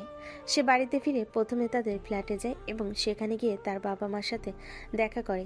কিন্তু আদিবা আজকে একটি বিষয় লক্ষ্য করে, তার বাবা মা প্রতিদিনের ন্যায় তার সাথে কথা বলছে না, কেমন যেন একটা ব্যবহার করছে। মনে হচ্ছে যেন আদিবা খুব বড় কোনো অন্যায় করে ফেলেছে, এজন্য তার বাবা মা তাকে পুরোপুরি উপেক্ষা করছে। সে কোনো প্রশ্ন করলে তাকে কড়া গলায় উত্তর দিচ্ছে। আদিবা ভাবে হয়তো আদি বাড়িতে এসে কলেজে বিষয়টা বলে দিয়েছে, এজন্য তার বাবা মা তার উপর রাগ করে আছে। বিষয়টি বুঝতে পেরে আদিবার বেশি তার বাবা মাকে বিরক্ত না করে, কারণ সে জানে তার বাবা মা এখন তার উপর রেগে আছে, সেজন্য তারা এমন ব্যবহার করছে। আবার রাগটা যখন কমে যাবে তখন তারা আবার এমন ব্যবহার করবে না। তাই আদিবা এখানে না দাঁড়িয়ে নীলদের ফ্ল্যাটের উদ্দেশ্যে রওনা হয়। আদিবা নীলদের ফ্ল্যাটে আসার পর নীলের বাবা মাকে একদম স্বাভাবিক দেখে যেন কিছুই হয়নি। আদিবা আবারও মনে মনে ভাবে, তবে কি নীল বাড়িতে এসে কিছুই বলেনি, যেখানে তার নিজের বাবা মা তার সাথে ঠিকভাবে কথা বলছে না, এমন ব্যবহার করছে। আর যদি নীলের বাবা মার কানে আসে আদিবা তার ছেলের সঙ্গে কি করেছে, তাহলে তো তাদের আরও খারাপ ব্যবহার করার কথা, কিন্তু না, তারা তো একদম স্বাভাবিক আছে। আদিবা ভাবে তার মনে তার কিছুই জানে না, তাই আদিবা আর কিছু বলে না। তাদের সঙ্গে কৌশল বিনিময় করে আদিবা ঘরে যায়। আদিবা ঘরে গিয়ে পুরো ঘরটা ভালোভাবে পর্যবেক্ষণ করে। না, পুরো ঘর সকালে যেমন রেখে গিয়েছে তেমনই আছে, তার মানে নীল এখনো বাড়িতে আসেনি। এরপর আদিবা আর বেশি কিছু না ভেবে ফ্রেশ হয়ে চলে যায়। ফ্রেশ হয়ে এসে বেশ কিছুক্ষণ ঘরে নীলের জন্য অপেক্ষা করে। এভাবে সারাদিন চলে যাওয়ার পর যখন নীল বাড়িতে আসে না, তখন আদিবার কেন জানি অনেক খারাপ লাগতে থাকে। সেভাবে আজকে ঘটনাটা একদম ঠিক হয়নি, তাই নীলের সঙ্গে এমন ব্যবহার করা একদম উচিত হয়নি। সে মনে মনে ভাবে নীল আসলে নীলকে অন্তত একবার সরি বলা উচিত। এরপর আদিবা রাতে খাবার খেয়ে এসে আবার নীলের জন্য অপেক্ষা করতে থাকে। সে খাবার টেবিলে বসেও নীলের বাবা মাকে অনেকবার নীলের সম্পর্কে প্রশ্ন করতে চেয়েছে, কিন্তু তারা কি ভাববে এভাবে হয়তো বা তার মনের ইগো তাকে বাধা দিয়েছে, তাই সে কোনো প্রশ্ন করতে পারেনি। এরপর আদিবা অনেক রাত পর্যন্ত নীলের জন্য অপেক্ষা করে। তারপরও যখন নীল বাড়িতে ফেরে না, তখন হয়তো বা ভাবে নীল আদির সঙ্গে আছে, তাই সে আর কোনো দিক না ভেবে ফোন করে। আদি ফোন কয়েকবার বাজে, কিন্তু আদি ফোন রিসিভ করে না। বেশ কয়েকবার কল দেওয়ার পরে আদি ফোন রিসিভ করে এবং বলে, হ্যাঁ আপু, কি বলবে বল। আমার ভীষণ ঘুম পাচ্ছে, আমি ঘুমাবো। নীলকে তাড়াতাড়ি বাড়িতে আসতে বল, ওর সাথে আমার কথা আছে। ওর সাথে তোর আবার কিসের কথা? আজকে এত কথা বলে পেট ভরেনি নাকি? আরো কিছু বাকি রেখেছি বলার জন্য। আদি, এবার কিন্তু তুই বেশি বেশি বলছিস। তাড়াতাড়ি নীলকে বাড়িতে পাঠাও, ওর সাথে আমার কথা আছে। আর হ্যাঁ, আমি নিশ্চয়ই আমাদের মধ্যেকার ব্যক্তিগত কথা তোকে বলতে আগ্রহী নই। আশাই রে আপু, তোদের আবার ব্যক্তিগত কথা? তোদের মধ্যে ব্যক্তিগত বলে কিছু রেখেছিস তোরা? ও সরি, তোরা বলতে যাব কেন? তুই রেখেছিস কোন ব্যক্তিগত কিছু? যে পাবলিক প্লেসে নিজের স্বামী সন্তান করতে জানে না, তাদের নাকি আবার ব্যক্তিগত? যাই হোক, হ্যাঁ বাদ দে, আমার অনেক ঘুম পাচ্ছে, আমি ঘুমোবো। আর হ্যাঁ, নীলা আমার সঙ্গে নেই যে আমি ওকে পাঠিয়ে দেব। তোর সাথে নেই মানে? তাহলে সে কোথায়? তোর স্বামী কোথায় সেটা আমি কি করে বলবো? আদি প্লিজ, খেয়ালই করিস না, আবার এখন মজা করার মুড নেই। আশ্চর্য, তোর সাথেই মাঝরাতে আমি হেয়ালি করব? এত সময় আমার আছে? আচ্ছা আমি রাখছি, সকালে আবার পৌঁছে গেছে। হ্যাঁ, সেখানে যেতে হবে। টাটা, আল্লাহ হাফিজ, পরে কথা হবে। আদি আদি আদি আদিবাকে আর কিছু বলার সুযোগ না দিয়ে ফোন কেটে দেয়। এবার কেন জানি আদিবার নিজের মাথার চুল নিজেরই টেনে ছিঁড়তে ইচ্ছে করছে। কেন সে তখন নীলের সঙ্গে ওরকম ব্যবহার করতে গেল? এখন এত রাতে কোথায় গেল ছেলেটা? এই ছেলেটার এত জিদ কেন বুঝতে পায় না? এই ছেলেটার এত জিদ কেন বুঝে পায় না আদিবা? নিজে অন্যায় করবে আবার নিজে নিরুদ্দেশ হয়ে যাবে। আশ্চর্য! এসব কথা ভাবতে ভাবতে অনেকটা সময় পার হয়ে যায়, কিন্তু তারপর নীল ঘরে আসে না। এবার আদিবার দুশ্চিন্তা হতে থাকে। সে একবার ভাবে নীলের বাবা মার রুমে নক করবে, তাদেরকে জিজ্ঞেস করবে নীল কোথায়, তারা জানে কি না। যে ছেলে একবার বাড়িতে না আসলে তার বাবা মা পাগল হয়ে যেত, সে ছেলে আজ সারাদিন বাড়িতে আসনি, এত রাত হয়ে গেল এখনো পর্যন্ত বাড়িতে এলো না। তাহলে নীলের বাবা মা চুপ করে আছে কেন? তবে কি তারা জানে নীল কথাই? তারা যদি জেনে থাকে তাহলে একবারও আদিবাকে কথা বললো না কেন? এসব কথাই ভাবতে ভাবতে কখন যে আদিবার ঘোর লেগে গেছে সে নিজেও জানে না। হঠাৎ করে সে জ্ঞান ফিরে পায়। চারিদিকে ফজরের আজানে ধ্বনি হচ্ছে। আদিবা আশেপাশে ভালো করে লক্ষ্য করে দেখে কোথাও নীল নেই। এটি সে মনে মনে ভাবে, তাহলে কি গতরাতে নীল বাড়িতে ফিরে আসেনি? আচ্ছা, আদিবার এই সামান্য কথাতে যদি নীল এতটা অভিমান করতে পারে, তাহলে নীল যে আদিবার সঙ্গে যা যা করেছে তারপর আর এবার সবটা কি করে মেনে নিয়েছে। এবার আদিবা এবং নীলের বাবা মার সঙ্গে বসে ব্রেকফাস্ট করছিল। এমন সময় নীলের বাবা আদিবাকে উদ্দেশ্য করে বলে, মামনি, তুমি কি একা একা কলেজে যেতে পারবে নাকি তোমাকে কলেজে দিয়ে আসতে হবে? না মানে ড্রাইভারকে বলে দিলে তার সঙ্গে যেতে পারবে নাকি আমি গিয়ে তোমাকে রেখে আসবো? চলো মামনি, তোমাকে আজকে আমি কলেজে দিয়ে আসি। কেন বাবা, নীল কোথায়? সে যাবে না কলেজে? নীলের তো সামনে পরীক্ষা, তাই সে আর কলেজে যাবে না। এখন শুধু কোচিং করবে, আর কলেজে যেতে তেমন একটা ক্লাস হয় না, তাই নাকি ও কলেজে যাবে না। আচ্ছা নিজের আব্বু, তুমি না হয়ে মেয়েটার কলেজে দিয়ে আসো। না সমস্যা নেই, আমি একা একাই যেতে পারবো, কিন্তু গতকাল নীল কি বাসায় ফেরেনি? সে কি কোথাও গিয়েছে? আসলে ওর তো এখন তেমন একটা কলেজে ক্লাস নেই, তাই ও ভাবছিল যে ওর দাদুর ওখান থেকে কোচিংটা কাছে হবে, আর ও তো পড়াশোনায় মনোযোগী হতে পারবে এবং ভালোভাবে পরীক্ষাটাও শেষ করতে পারবে। তাই গতকাল তার দাদুর বাড়িতে গিয়েছে।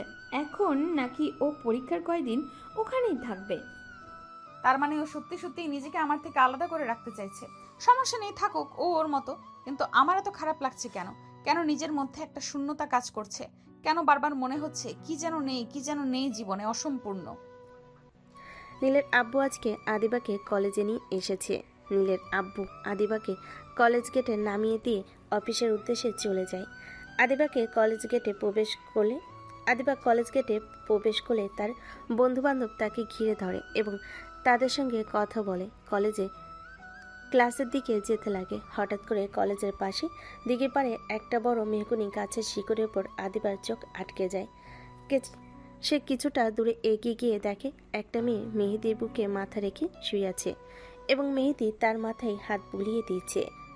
দৃশ্যটা লক্ষ্য করে আদিবা আর এক সেকেন্ডও না দাঁড়িয়ে দ্রুত মেহেদির কাছে এগিয়ে যায় এবং সেখানে গিয়ে মেয়েটাকে মেহেদির থেকে টেনে তুলে মেহেদির গালে কষিয়ে একটা চড় মারে এবং রেগে চিল্লিয়ে বলতে থাকে, এসব কি হচ্ছেটা কি মেহেদি? কি হচ্ছে মানে? তুই করছিসটা কি? আর তুই আমাকে চর মারলি কেন? তুমি আমার সাথে এমন করে কথা বলছো কেন? কেমন করে কথা বলছি? তোর সাথে যেটা যায় তেমন ভাবেই কথা বলছি। আর তাছাড়া 2 দিন তোর সাথে মিষ্টি কথা বলেছি, একটু ঘোরাফেরা করেছি বলে কি তুই আমার মাথা কিনে নিয়েছিস? তুমি না আমাকে ভালোবাসতে, তাহলে কোথায় গেল তোমার ভালোবাসা? ও তো আমি রোজই বাসি, এক এক দিন এক এক মেয়েকে। দেখো তুমি জেনে গিয়েছো, ভালো হয়েছে। আমিও আর এই নাটকটা কন্টিনিউ করতে চাচ্ছিলাম না। যখন একটু হাত ধরতে চাই, যখনই একটু কিস করতে চাই, তখনই বলো এখন না, এখন না, বিয়ের পর। আরে এখন কি আর সেই যুগ আছে? আর তোমার সঙ্গে বিয়ে পর্যন্ত অপেক্ষা করবে কে? আমিও তোমার প্রতি বোর হয়ে গিয়েছিলাম। আমিও ভেবে পাচ্ছিলাম না কিভাবে তোমাকে ড্যাম্প করা যায়। যেহেতু তুমি আজকে দেখেই ফেললে, সেহেতু আজকে তো আর সত্যটা লুকানোর কিছু নাই। তার মানে এতদিন যা করেছো সব অভিনয় ছিল? তুমি কখনোই আমাকে ভালোবাসোনি। এতদিনের এত ভালোবাসা, এত প্রতিশ্রুতি সব মিথ্যে ছিল। মেয়ের জন্য পাতি ডায়লগ।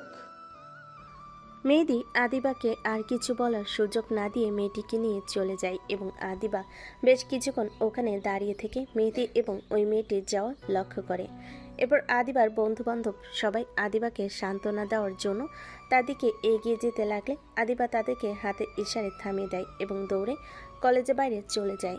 আদিবাকে বেশ কিছুক্ষণ ধরে রাস্তা দিয়ে হাঁটার পরে হঠাৎ করে ঝুম বৃষ্টি শুরু হয়, কিন্তু কেন যেন না আজকে কোনো কিছুই আদিবাকে আটকাতে পারছে না। সেই ঝুম বৃষ্টি উপেক্ষা করে সামনের দিকে এগিয়ে চলেছে। আজ তার বৃষ্টির পানি ও চোখের পানি মিলেমিশে একাকার হয়ে গিয়েছে। আজ কেন যেন মনে হচ্ছে প্রকৃতিও আদিবার মতো দুঃখী হয়ে গিয়েছে। আদিবার যেমন অশ্রু ঝরছে, প্রকৃতিরও যেন অশ্রু ঝরাতে ব্যস্ত হয়ে পড়েছে। আদিবা কোথায় যাচ্ছে, কি করছে সে নিজেও বুঝতে পারছে না। সে শুধু এতটুকু জানে সে ঠকে গিয়েছে, চরমভাবে ঠকে গিয়েছে। সে আজ বুঝতে পেরেছে এতদিন সে এক অন্ধ গোলকধাঁধার মধ্যে ছিল, যেখানে শুধু তার অস্তিত্ব ছিল আর কেউ ছিল না তাকে সঙ্গ দেওয়ার জন্য, যা ছিল সব মরীচিকা।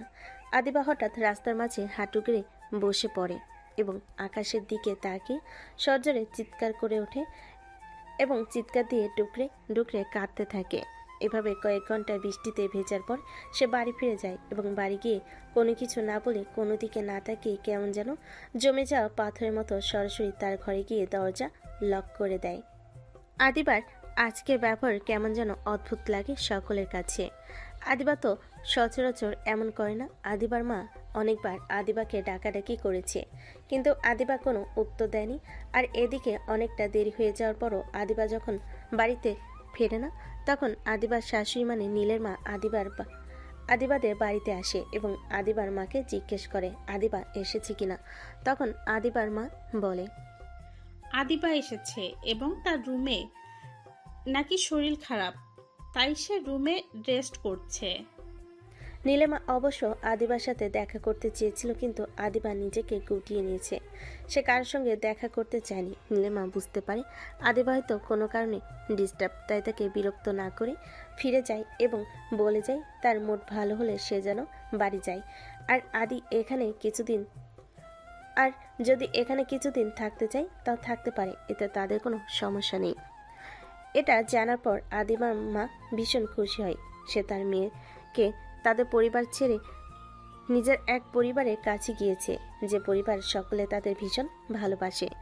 কিন্তু আদিবার মা একটু আফসোস করে যে তার মেয়ে এই ভালোবাসার মূল্য দিতে জানল না। আদিও লক্ষ্য করে তার বোনের কিছু একটা হয়েছে, কিন্তু সে তার নিজের এগোর জন্য তার বোনের কাছে যায় না, কথা বলে না। আজ বেশ কয়েকদিন পর আদিবা একটু স্বাভাবিক হয়ে বাড়ির ছাদে এসেছে। এসে চাঁদের দিকে তাকিয়েছিল। হঠাৎ করে আদি নিজের ঘরে নেট না পেয়ে ছাদে এসেছিল ফোনে কথা বলার জন্য, কিন্তু এসে দেখে আদিবা আকাশের দিকে তাকিয়ে কি যেন একটা ভাবছে। হঠাৎ আদিবাকে দেখার পরে আদিবার নীলকে করা অপমানের কথা মনে পড়ে যায় এবং সে খুবই নিচে নেমে যেতে নিলে এমন সময় আদিবা তাকে পিছন থেকে ডেকে ওঠে। আদি, চলে যাচ্ছি যে। ও আচ্ছা, বোনকে পর করে দিয়েছিস তাই না? পর বললে কি আর পর করে দেওয়া যায়? তাহলে আর বোনের কথা মনে পড়ে না যে? না, তেমনটা না, আসলে কদিন পরীক্ষা চলছিল তো, তাই একটু ব্যস্ত ছিলাম। ও আচ্ছা, তোমাদের এইচএসসি পরীক্ষা শেষ হলো, তা এখনো কি ব্যস্ত আছিস? না, তা না। আচ্ছা আপু, তোর কি হয়েছে বল? তোকে কেমন যেন অন্যরকম লাগছে। ভাই, একটু আমার পাশে এসে বসবি? আমার কেন জানি ভীষণ একা লাগছে। কি হয়েছে তোর বলতো? এখন তো তোর আরো বেশি ভালো থাকার কথা, কারণ তোর জীবনের সব থেকে বড় কাটাও তো এখন তোর জীবন থেকে সরে দাঁড়িয়ে। এখন তো টেম্পোরারি তোর জীবন থেকে সরে গেছে, হয়তোবা খুব শীঘ্রই পার্মানেন্টলি তোর জীবন থেকে হারিয়ে যাবে। মানে কি বলছিস কি তুই? চিন্তা করিস না, তুই যতটুকু খারাপ আছিস ততটুকু খারাপ লাগাও নিমিষেই তোর জীবন থেকে হারিয়ে যাবে। হয়তো 2-1 দিনের মধ্যে ডিভোর্স লেটার হাতে পেয়ে যাবে। পাগল হয়ে গেছিস তুই? কি বলছিস কি তুই এইসব? যা বলছি একদম সত্যি কথা বলছি। নীল স্টুডেন্ট ভিসায় বাইরে যেতে চায়, কারণ সে তো চোখের সামনে থাকলে নাকি না তুই না, সে কেউই কখনো ভালো থাকবে। তাই সে তার জীবন থেকে চিরতরে হারিয়ে যেতে চায়। তাই আইনি যত জটিলতা আছে সেগুলোর চেয়ে দেশে থাকতে থাকতে মিটিয়ে দিয়ে যাবে। চিন্তা করিস না। তখন তুই মনের মানুষের কাছে ফিরে যেতে পারবি। সমস্যা নেই।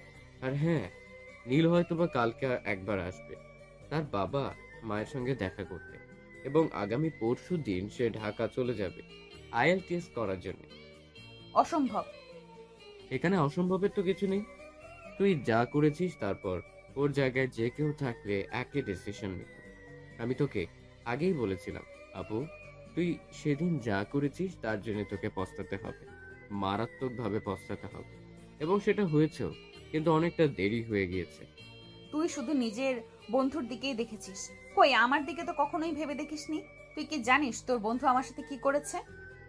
জানি, সব জানি। তুই যেটা ভাবছিস তোর ক্ষতির জন্য করেছে, কিন্তু না, তোকে বাঁচানোর জন্য সে বাধ্য হয়ে এগুলো করেছে। কারণ ও যদি তখন তোকে বোঝাতে চাইতো, তুই কখনোই বুঝবি না, বরং তোকে ভুল বুঝলি। তাই ওকে বাধ্য হয়ে এমনটা করতে হয়েছে।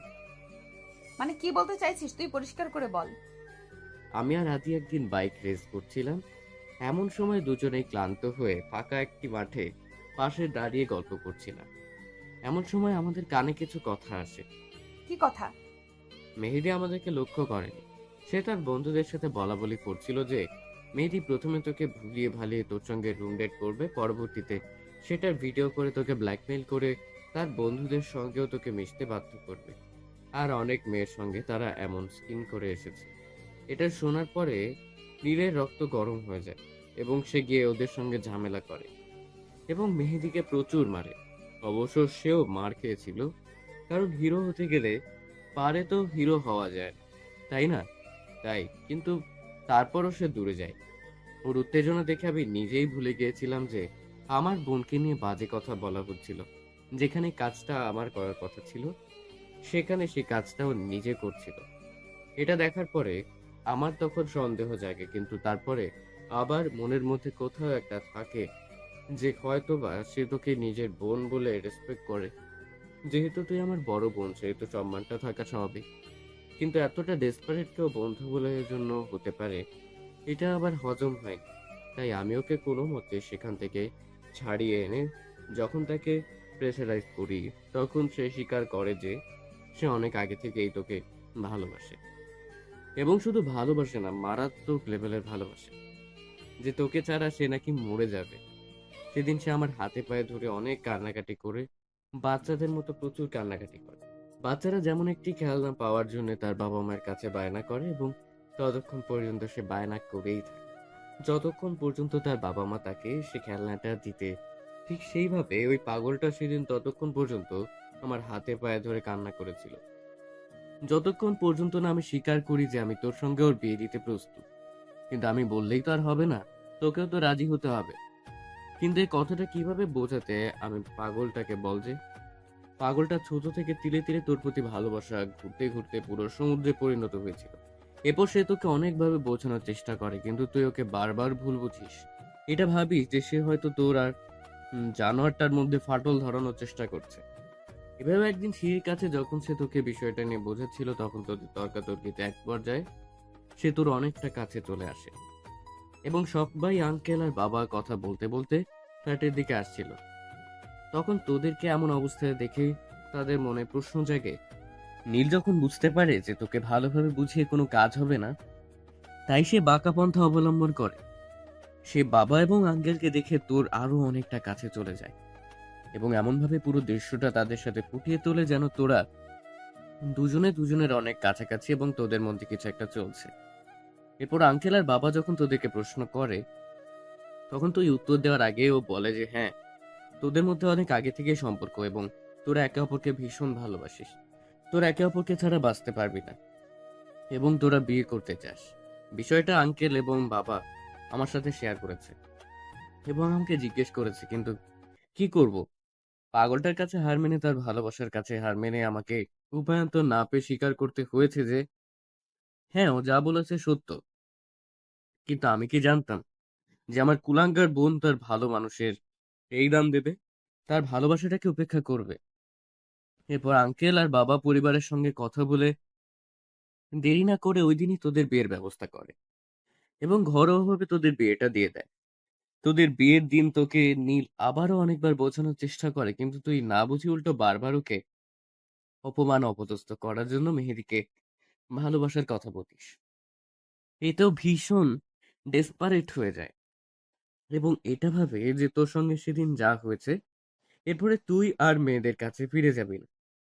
তোকে নিজের সাথে আটকে রাখার জন্য বোকাটা কি অন্যায়টা করে ফেলেছে, তবে পারলে তাকে ক্ষমা করে দিস। আদি এক নিঃশ্বাসে কথাগুলো বলা শেষ করে। আদি যতক্ষণ কথা বলছিল, আদিবা ততক্ষণ নীরব দর্শকের মতো তার দিকে যে কথাগুলো শুনছিল এবং অঝরে চোখের পানি ফেলছিল, কারণ সে জানে তার দ্বারা ঠিক কতটা বড় ভুল হয়েছে এবং অন্যায় হয়ে গিয়েছে। সে মরীচিকার পেছনে ছুটে গিয়ে তার জীবনের অস্তিত্ব হারাতে চলেছে। এরপর আদিবা হঠাৎ করে শব্দ করে কান্না শুরু করে দেয় এবং আদিবার দিকে আদিবার দিকে ভালো করে লক্ষ্য করে এবং বলে, এখন কান্না করছিস কেন? এখন কান্না করে কোনো লাভ আছে? যা হওয়ার তা তো হয়ে গিয়েছে। ভাই প্লিজ কিছু একটা কর, আমার নীলকে প্রয়োজন। প্লিজ ভাই, বন্ধুর জন্য তো অনেক করলি, এবার একটু নিজের বোনের জন্য কর প্লিজ। আমি কি করতে পারি? এখানে যা করার তুই করেছিস, এবারও যা করার তুই করবে। তুই চাইলেই অনেক কিছুই করতে পারিস। মানে? তুই শুধু একবার নীলকে আমার কাছে নিয়ে এরপরে যেইভাবেই হোক, যেমন করেই হোক, ওর হাতে পায়ে ধরে হলেও ওকে আমি নিজের কাছে আটকে রাখবো। আমি কোনোভাবে নীলকে হারাতে চাই না। প্লিজ ভাই, আমাকে সাহায্য কর। কিন্তু আমি কিভাবে কি করব? ও কি আর আসবে? ঠিক আসবে। ও আসবে না, ওর খার সহকারে আসবে। ওর এত বড় সাহস, ও আমাকে একা রেখে বাইরে যাওয়ার চিন্তা করে কিভাবে? শোন, তোকে একটা কাজ করতে হবে। কি কাজ? শোন, এদিকে আয়। ভাই রে ভাই, তোরা জামাই বউ দুজনেই এত ক্রিমিনাল মাইন্ডে কিভাবে হতে পারিস? বেশি কথা না বলে যা বলছি তাই কর, না হলে দুইটারে যে কি করব তা তোরা নিজেরাও জানিস না। ওকে ওকে, ঠিক আছে, করব। এখন চল, অনেক ঘুম পাচ্ছে, ঘুমোবো। তুই গিয়ে ঘুমা, এখন আমার ঘুম আসবে না। ঠিক আছে, তুমি এখন বইয়া বইয়া তোমার জামাইয়ের দুঃখে স্যাড সং শোনো, আমি গিয়া ঘুমাই। যাক, কাল আমার প্রচুর কাজ। আদি হাই তুলতে তুলতে ছাদ থেকে নেমে যায়। এরপর আদিবা ওখানে বসে কিছুক্ষণ একটা ভাবে। এরপর হঠাৎ করে তার মুখে একটা রহস্যময় হাসি ফুটে ওঠে। আরো কিছুক্ষণ আগে ছাদে বসে থেকে ঘরে ফিরে আসে। এভাবে রাতটা কেটে যায়। সকালে খুব ভোরে নীল আদি নীলকে ফোন করে এবং হঠাৎ এত সকালে ফোন দেখে আদি দ্রুত উঠে বসে। এত সকালে তো আদি কখনো ফোন দেয় না, তাহলে আজকে কেন ফোন দিচ্ছে? বাড়িতে সব ঠিক আছে তো? কারো কোনো বিপদ হয়নি তো? আদিবা ঠিক আছে তো? এমন কিছু উদ্ভট চিন্তা করলে মাথায় গিয়ে নীল ফোন রিসিভ করে সাথে সাথে আদি অনেক উত্তেজনা নিয়ে বলে, নীল ভাই নিয়ে আপু, আপু, আপ কি হয়েছে আদিবার? আদি কথা বলছিস না কেন? কথা বল। কি হয়েছে আদিবার? ও ঠিক আছে তো? ওর কোনো ক্ষতি হয়নি তো? কিরে, কথা বল। নীলাপু রাগ করে বাড়ি থেকে বেরিয়ে যাওয়ার পথে হঠাৎ করে একটা বড় ট্রাক এসে আপুকে মেরে দিয়েছে। আমার আপু অবস্থা খুব খারাপ, কি হবে কিচ্ছু বলা যাচ্ছে না। তুই কি একবার আসবি? কি বলছিসটা কি আদি? আমার আদিবার কি হয়েছে? কোথায় আছে সে? আমি জানি না রে, কি হবে কিছু বুঝতে পারছি না। একটু তাড়াতাড়ি পাড়ার শেষে ওই বড় মাঠের কাছে চলে আয়, ওখানে আপুর অ্যাক্সিডেন্ট হয়েছে। আমার আদিবার যদি কিছু হয় আমি কিন্তু সব কিছু ধ্বংস করে ফেলবো। আদি, আমার আদিবার যেন কিছু না হয়। আমি না আসা পর্যন্ত। আমি এক্ষুনি আসছি। কথাটি বলে নীল আর কোনো কিছু না ভেবে তার বাইকটা নিয়ে ফুল স্পিডে বাইক চালিয়ে তাদের পাড়ার শেষে ওই বড় রাস্তার কাছে চলে আসে। এসে দেখে সবকিছু কেমন যেন নির্জন, সিমসাম, আশেপাশে কেউ নেই। এখানে সে বেশ কিছুক্ষণ আগে খুব বড় একটা অ্যাক্সিডেন্ট হয়েছে এমন কোনো চিহ্ন পাওয়া যাচ্ছে না। এরপর নীল চারপাশে পাগলের মতো খুঁজতে থাকে। সে বারবার আদি এবং আদিবার নাম ধরে জোরে জোরে ডাকতে থাকে এবং পাগলের মতো এদিক ওদিক খুঁজতে থাকে। হঠাৎ করে নীল লক্ষ্য করে মাঠের ওই পাশে বড় গাছটা নিচে কেউ একজন বসে আছে। নীল আস্তে আস্তে সেদিকে এগিয়ে যায়। নীল যত এগিয়ে যাচ্ছে সে অবয়টা তার কাছে তত স্পষ্ট হচ্ছে। নীল যত কাছে যাচ্ছে তার হার্টবিট যেন আরো তত জোরে বিট করছে। তার এমন অনুভূতি হচ্ছে যেন আত্মাটা এখনই বেরিয়ে আসবে। নীল একদম কাছে গিয়ে দেখে একটা মেয়ে নীল রঙা জর্জেট শাড়ি পরে হাতে কিছু একটা নিয়ে বসে আছে। এরপর নীল মেয়েটির একদম কাছে গিয়ে কাঁপা কাঁপা গলায় বলে। কে কে কে? নীলের ডাক শুনে আস্তে আস্তে মেয়েটি উঠে দাঁড়ায় এবং নীলের দিকে ঘুরে। মেয়েটি নীলের দিকে ঘুরতে দেখে অপরূপ সৌন্দর্যে সঞ্চিত এই মেয়েটি আর কেউ নাই, তার মনে রানী, তার হার্টবিট, তার সুইট হার্ট আদিবা। নীল আর এক সেকেন্ডও দেরি না করে ঝড়ের বেগে গিয়ে শক্ত করে জড়িয়ে ধরে আদিবাকে, যেন ছেড়ে দিলে সে কোথাও হারিয়ে যাবে, এবং অস্বাভাবিক হারে জোরে জোরে শ্বাস নিচ্ছিল। নীলের এমন অস্থিরতা দেখে অটোমেটিক আদিবার মুখে একটি হাসি রেখা ফুটে ওঠে এবং সে আলতো হাতে নীলকে জড়িয়ে ধরে। বেশ কিছু সময় এভাবে অতিবাহিত হওয়ার পরে নীল যখন বুঝতে পারে, তখন সে এক ঝটকে আদিবাকে তার থেকে বেশ কিছুটা দূরে সরিয়ে দিয়ে পেছন ফিরে জোরে জোরে 2-3 বার শ্বাস নিয়ে আদিবার দিকে ফিরে বলে। এসবের মানে কি? কোন সবের?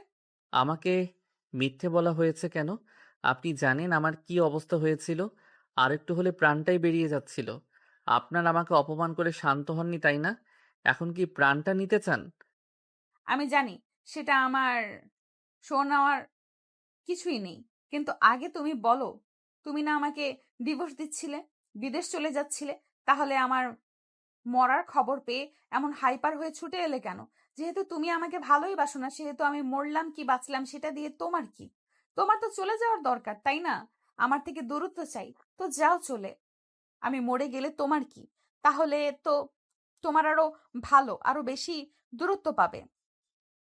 আদিবার কথা শুনে নীল আরো রেগে যায় এবং সে দ্রুত গতিতে আদিবার থেকে এগিয়ে গিয়ে আদিবার গলা চেপে ধরে এবং বলে। আমাকে ধ্বংস করতে চাও, তাই না তুমি? হাই, কি বলো তুমি? ধ্বংস হলে আমাদের অস্তিত্বের কি হবে? সে দুনিয়াতে এসে কাকে বাবা বলে ডাকবে? নীলের কথা পুরো শেষ না হতেই যখন নীলের সম্মতি ফিরে, তখন সে কি বলেছে, তখন সে অবাক দৃষ্টিতে আদিবার দিকে লক্ষ্য করে এবং হাতের আঙ্গুল দিয়ে ইশারা করে যে সে যেটা বলেছে এটা সত্যি কিনা। এমন সময় আদিবার চোখের ইশারায় সম্মতি জানায় যে হ্যাঁ, সেটা সত্য। অমনি নীল কয়েকবার নিজের মুখে হাত দিয়ে মাথায় দিয়ে আর কয়েকবার জোরে জোরে শ্বাস নিয়ে উপনিস মাথা ঝাঁকিয়ে আবার আদিবাকে লক্ষ্য করে এবং আদিবাকে আবার জিজ্ঞেস করে আসলে সত্যি কিনা, নাকি সকলের মতো এটাও কোনো মিথ্যা ছলনা। আদিবা এবার কিছুটা পথ নীলের দিকে এগিয়ে আসে এবং আদিবার হাতে লাল রঙের গোলাপের গুচ্ছ ছিল, সেটা দিয়ে হালকা করে নীলের মাথায় বাড়ি দিয়ে নীলকে জড়িয়ে ধরে। তার এক হাত দিয়ে নীলের অন্য হাত নিজের পেটে রাখে এবং বলে। নিজেই অনুভব করে দেখো তো, অনুভব করতে পারো কিনা নিজের অস্তিত্বকে? নীল এবার বুঝতে পারে আদিবা আর যাই হোক এবার অন্তত মিথ্যা বলছে না, তাই সে শক্ত করে আরো আষ্টে পিষ্টে আদিকে জড়িয়ে ধরে এবং আদিবার ঘাড়ে গলে অসংখ্য চুমু দিতে থাকে এবং বলতে থাকে। বাবাকেই বাবা বলে ডাকবে আবার আমাকে আজকে স্বর্গীয় এত বড় সুখ দেওয়ার জন্য তোমাকে অসংখ্য অসংখ্য ধন্যবাদ প্রিয়তমা। এই সংবাদের পরিবর্তে পুরো জীবন তোমার চাইলে মারতে পারো, চাইলে টিকিয়ে রাখতে পারো, তবে কখনো ছুঁড়ে ফেলে দিও না, তাহলে কিন্তু আর বাঁচতে পারবো না। ভালোবাসি প্রিয়তমা, ভীষণ ভালোবাসি। ভালোবাসি পিচ্ছি, খুব করে ভালোবাসি। আচ্ছা নীল, আমি না একটা কথা ভাবছি। কি ভাবছো বলো? এক বাচ্চাকে এখন পর্যন্ত মানুষ করতে পারলাম না, আরেক বাচ্চার আগমনের ঘন্টা বেজে গেছে। ভেবে দেখেছো এবার আমার 12টা কিভাবে বাজবে? হঠাৎ করে নীলের বুক থেকে মুখ তুলে আদিবা বাচ্চাদের মতো ইনোসেন্ট ফেস করে। যখন নীলকে এ কথাটা বলে তখন নীল ভুরু কুঁচকে দিয়ে কথাটার মানে বোঝার চেষ্টা করে। যখন সে বুঝতে পারে আদিবা তাকে মিন করে কথাটা বলেছে, তখন সে আদিবাকে ছেড়ে দিয়ে বলে। তবে রে ফাজিল মেয়ে, আমাকে পিচ্চি বলা তোমার একদিন কি আমার একদিন। লেও ঠেলা, এই জন্যই তো বলেছিলাম এত পিচ্ছি জ্বালা সামলাবো কিভাবে। আদিবা দৌড়াতে থাকে এবং নীল আদিবাকে দৌড়াতে থাকে এবং তাকে ধরার চেষ্টা করে। দুজনেই হাসি খুশিতে মেতে ওঠে।